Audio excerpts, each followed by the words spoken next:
एक साल तक सोना मत खरीदिए, ये अपील की है पीएम मोदी जी ने। साल भर तक हम सोने के गहने नहीं खरीदेंगे। कम से कम एक साल के लिए घर रहिए, वर्क फ्रॉम होम कीजिए। लॉकडाउन जैसा माहौल बनने वाला है। देश में अब चोरी छिपे वो होने वाला है जिसकी मिडिल क्लास और गरीब आदमी कभी कल्पना भी नहीं कर सकता। हमें पेट्रोल डीजल का उपयोग कम करना होगा। अगर हम तेल खाना कम करें तो भी वो देशभक्ति का बहुत बड़ा काम है। साल भर तक हम सोने के गहने नहीं खरीदेंगे। कम से कम एक साल के लिए हमें विदेशों में जाने की बातों को टालना चाहिए। आपको लगता है ना कि आप बिल्कुल सुरक्षित हैं? तो जो अब हम आपको पीएम मोदी की स्पीच का ये वीडियो दिखाने वाले हैं, इसे देखकर आपकी आंखें जरूर खुल जाएंगी। दोस्तों, देश की अर्थव्यवस्था को लेकर इस वक्त ऐसा माहौल बन चुका है कि आम आदमी के मन में डर बैठ गया है। शेयर मार्केट में हाहाकार मचा हुआ है। रुपया लगातार कमजोर हो रहा है और ऊपर से सरकार की तरफ से ऐसी अपीलें आ रही हैं जिसने मिडिल क्लास की चिंता और बढ़ा दी है। सोचिए, प्रधानमंत्री खुद लोगों से कह रहे हैं कि एक साल तक सोना मत खरीदिए, पेट्रोल डीजल कम इस्तेमाल कीजिए, विदेश यात्राएं टाल दीजिए, वर्क फ्रॉम होम कीजिए और जितना हो सके ट्रेन मेट्रो से सफर कीजिए। अब सवाल यह है कि आखिर देश को इस हालत तक पहुंचाया किसने? दोस्तों, जैसे ही पीएम की यह अपील सामने आई, शेयर मार्केट में भूचाल आ गया। हफ्ते के पहले ही कारोबारी दिन महज 2 घंटों में निवेशकों के करीब 5 लाख करोड़ रुपए डूब गए। सेंसेक्स टूटते टूटते 76,000 के करीब पहुंच गया और निफ्टी में भी भारी गिरावट दर्ज हुई। लेकिन सबसे बड़ा झटका, महज 2 घंटों में निवेशकों के करीब 5 लाख करोड़ रुपए डूब गए। कंपनियों को लगा जिनका पूरा कारोबार सोने और ज्वेलरी पर टिका है। टाइटन के शेयर कारोबार खुलते ही धड़ाम हो गए। कल्याण ज्वेलर्स में भारी गिरावट आई। स्काई गोल्ड जैसी कंपनियों का भी बुरा हाल हो गया। मतलब साफ है, जब देश का प्रधानमंत्री खुद लोगों से कहे कि सोना मत खरीदिए तो बाजार डर जाएगा ही। लेकिन दोस्तों, कहानी सिर्फ शेयर मार्केट तक सीमित नहीं है। असली डर अब रुपए को लेकर है। डॉलर के मुकाबले रुपया अपने इतिहास के सबसे कमजोर स्तर के करीब पहुंच चुका है। एक डॉलर लगभग 95 रुपए तक पहुंच गया है। खबरें यह भी हैं कि आरबीआई लगातार डॉलर बेचकर रुपए को संभालने की कोशिश कर रहा है ताकि हालात और न बिगड़ें। यानी ऊपर से सब कंट्रोल में दिखाने की कोशिश हो रही है, लेकिन अंदर ही अंदर आर्थिक दबाव लगातार बढ़ रहा है। और सबसे दिलचस्प बात क्या है जानते हैं? दुनिया के बाकी कई बाजारों में उतनी तबाही नहीं है जितनी भारत में दिखाई दे रही है। चीन का शेयर मार्केट इस वक्त तेजी से ऊपर जा रहा है। विदेशी निवेशक भारत से पैसा निकालकर चीन जैसे बाजारों में लगा रहे हैं क्योंकि उन्हें वहां ज्यादा भरोसा दिखाई दे रही है। सबसे ज्यादा मार खा रहा है भारत का रिटेल इन्वेस्टर, वो मिडिल क्लास जिसने अपनी बचत शेयर मार्केट में लगा दी थी और अब हर दिन लाल निशान देख रहा है।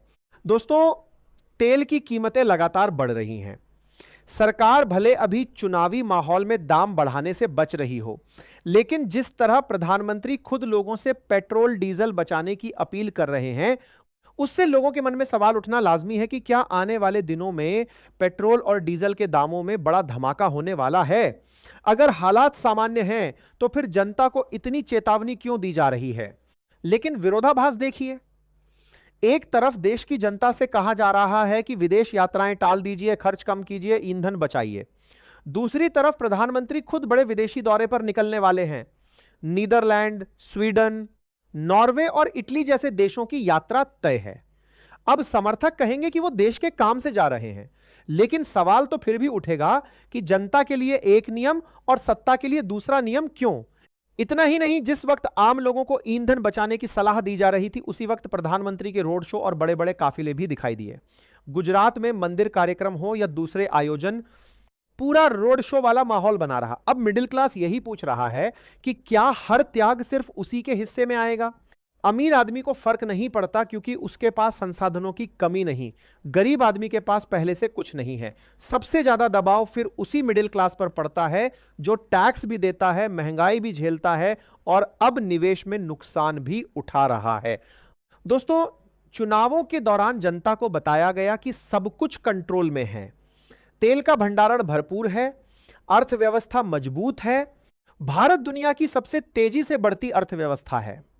लेकिन अब अचानक लोगों से कहा जा रहा है कि सोना मत खरीदिए, विदेश मत जाइए, तेल बचाइए। सवाल यही है कि अगर खतरा इतना बड़ा था तो पहले क्यों नहीं बताया गया, और अगर खतरा बड़ा नहीं है तो फिर इतनी अपीलें क्यों? इन सबके बीच सबसे बड़ा सवाल यही है कि आखिर आम आदमी भरोसा करे तो किस पर करे? शेयर मार्केट डूब रहा है, रुपया टूट रहा है, विदेशी निवेशक पैसा निकाल रहे हैं, और सरकार की अपीलें लोगों में भरोसा बढ़ाने के बजाय डर पैदा कर रही हैं। आने वाले दिनों में हालात सुधरेंगे या और बिगड़ेंगे, यह तो वक्त बताएगा। लेकिन इतना जरूर है कि इस वक्त देश का मिडिल क्लास सबसे ज्यादा दबाव में महसूस कर रहा है। बढ़ते हैं अगली खबर की तरफ। दोस्तों, हमें यकीन है कि आपने इस चैनल को सब्सक्राइब जरूर कर लिया होगा, मगर एक चीज है जो आपने अभी तक नहीं की होगी, और वो है बेल बटन को दबाकर ऑल नोटिफिकेशन ऑन करना। आप रेगुलर हमारा चैनल देखते हैं और इसके लिए आपका हम दिल से धन्यवाद करते हैं, मगर हर खबर आपको सबसे पहले मिल सके, इसके लिए आप बेल बटन को जरूर दबा दें। तो चलिए अब अगली खबर की बात करते हैं। तमिलनाडु की राजनीति में मुख्यमंत्री बनते ही विजय ने बड़ा राजनीतिक संदेश दे दिया है। टीवी के प्रमुख विजय ने अपने पहले ही भाषण में पिछली सरकार पर राज्य का खजाना खाली करने का आरोप लगाया और कहा कि तमिलनाडु की आर्थिक स्थिति पर श्वेत पत्र जारी होना चाहिए। उन्होंने जनता से थोड़ा समय देने की अपील करते हुए कहा कि उनकी सरकार हालात सुधारने की पूरी कोशिश करेगी। शपथ ग्रहण के बाद विजय सीधे सचिवालय पहुंचे और फिर पेरियार स्मारक जाकर श्रद्धांजलि दी। इसे द्रविड़ राजनीति और बीजेपी विरोधी संदेश के तौर पर देखा जा रहा है। सबसे ज्यादा चर्चा तब हुई जब विजय ने राहुल गांधी को भाई कहकर संबोधित किया। राजनीतिक गलियारों में इसे कांग्रेस और विपक्षी दलों के साथ मजबूत रिश्तों के संकेत के रूप में देखा जा रहा है। विजय के भाषण के तुरंत बाद डीएमके नेता एमके स्टालिन ने पलटवार करते हुए कहा कि तमिलनाडु का कर्ज नियंत्रण में है और जनता को गुमराह नहीं किया जाना चाहिए। राजनीतिक विश्लेषकों का मानना है कि विजय अब तमिलनाडु में डीएमके विरोधी राजनीति का नया चेहरा बनने की कोशिश कर रहे हैं और आने वाले दिनों में उनकी राजनीति राष्ट्रीय स्तर पर भी असर डाल सकती है। दोस्तों, आज की खबरों में बस इतना ही। आगे भी राजनीति और देश दुनिया की खबरों के लिए अगर अभी तक आपने चैनल को सब्सक्राइब नहीं किया है तो फटाफट से चैनल को सब्सक्राइब करके बेल बटन को जरूर दबा दें, और जाते जाते आप अपनी राय कमेंट में जरूर लिखें। इससे हमें यह भी पता चलता रहता है कि आप क्या सोचते हैं, इसीलिए कमेंट जरूर करें